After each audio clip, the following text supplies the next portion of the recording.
My name is Derek, and today we're going to be showing you how to repair pads on a logic board.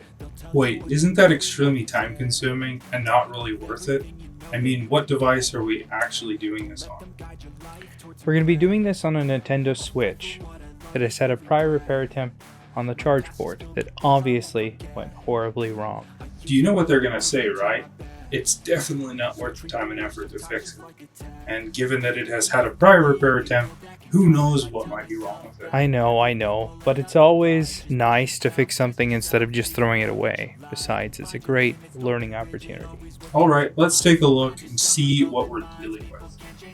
Wow, that is bad, and it's definitely not worth the time. I mean, how are you gonna even fix that? Yeah, it's pretty bad, but I've fixed worse. Alright, what's the first thing we gotta do? The first thing that we have to do is find where those pads connect. Most of the time, it's fairly obvious. I'm assuming that we need to make sure that whatever repair we do makes contact with those points, but what are we going to use to do that? Great question. I'm going to get a brand new scalpel, and I need to carefully scrape away the top coat to reveal the copper trace. Are you going to have to do that with all of them? No, not all of them. Some of them dive directly into the board below where the old pad was, and others might be connected to another pad. So what are we going to use in place of the pads that are missing? Got this pad repair kit that I found on mobilecentrics.com. This looks really tedious, but how are you going to get it to connect? I'm going to add solder to one side of each pad.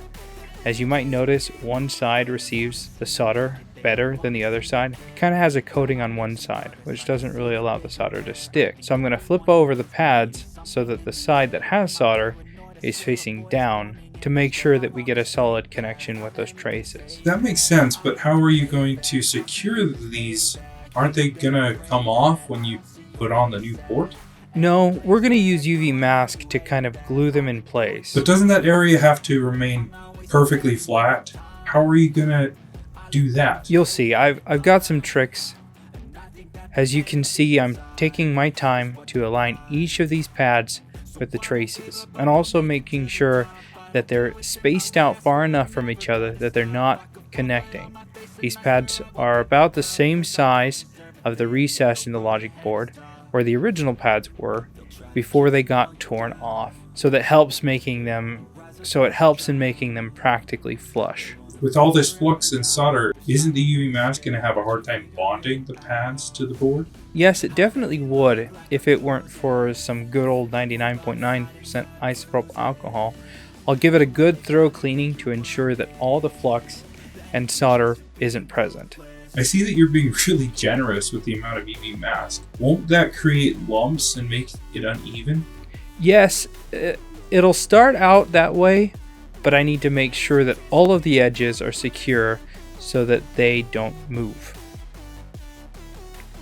That makes sense, but how are you going to get rid of the lumps? For that, I'm going to be using a grinder.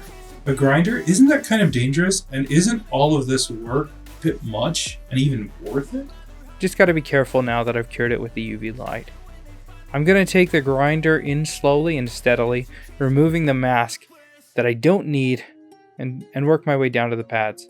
You could technically do this with a razor blade. It would just take a lot of time. This is already taking a lot of time. I know, but it will be worth it. I doubt it. Can you at least see where this is headed? As I slowly grind away all the UV mask, the pads come back into view, and as you can tell, it's basically flush now with the board. Yeah, it actually doesn't look half bad, but I'm still thinking it's a waste of time though. And I wonder if there's an easier way.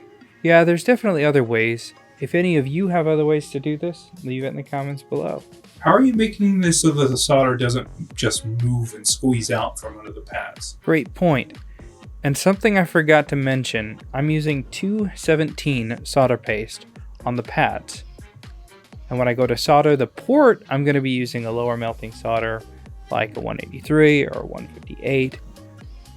By doing this, I will hopefully prevent the solder from wanting to melt and move so much. Why just not use 138 solder paste? Isn't it easier? Yes, it's easier, but it's not as strong.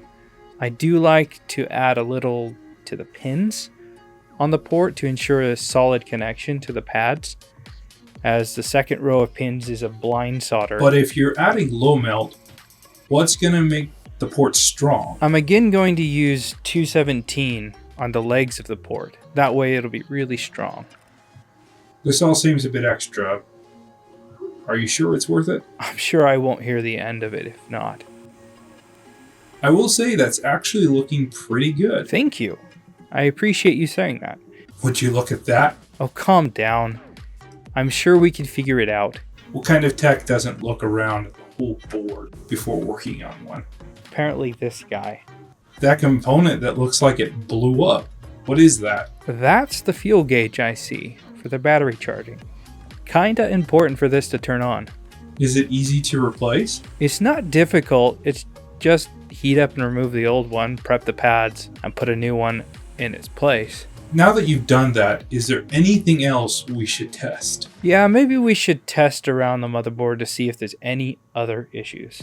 I'm sure we're gonna find some. Dang, we've got a short on the P13 line. I told you. And what does that mean? Means all I can do is hope that it's a capacitor or the P13 chip, or what? Does it mean that I've been right this whole time? let's not get ahead of ourselves. Let's pull the components and double check for a short. I bet it's still gonna be there. What would that mean? Means that a high current made its way to the CPU and it's a lost cause at this point, from my knowledge. Told you it would be a waste of time. I guess you could say that, but it was fun for me regardless. I guess we are confused as to what the meaning of fun is. That being said, if you enjoyed this video, leave a comment, subscribe if you haven't already. Let us know if there's something that you'd like to see in the future. Thanks a ton for watching. We'll see you in the next video. Pieces fixing scars from this. Is this an argument or just the start of it?